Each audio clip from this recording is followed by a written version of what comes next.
பாகிஸ்தானில் அடைக்கலத்துக்காக சென்ற இந்திய பெண்ணை துப்பாக்கி முனையில் மிரட்டி கல்யாணம் செஞ்ச சம்பவம் பெரும் அதிர்ச்சியை ஏற்படுத்தியிருக்கு. இந்தியாவை சேர்ந்தவங்க உஸ்மா 3 வாரத்துக்கு முன்னாடி பாகிஸ்தானில் இருக்கிற இந்திய தூதரகத்தில் தஞ்சம் கேட்டு போயிருக்காங்க.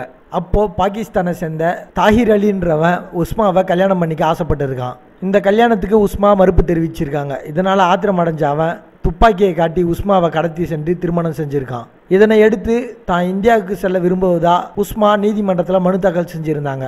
அந்த மனுவில் தாஹிர் அலி தன்னை துப்பாக்கி முனையில் மிரட்டி கல்யாணம் பண்ணியிருக்காரு, மேலும் என்னை கொலை செஞ்சிருவேன் அப்படின்னு மிரட்டினதா அந்த மனுவில் குறிப்பிட்டிருக்காங்க. இது தொடர்பாக உஸ்மாவோடைய அட்வொகேட் சொல்லும்போது, வர 30ஆம் தேதி உஸ்மாவோடைய விசா எக்ஸ்பைரி ஆகுது, அதனால் இந்தியா அனுப்புறதுக்காக நீதிமன்றத்தில் வாதாடிட்டு வரேன் அப்படின்னு சொல்லியிருந்தார்.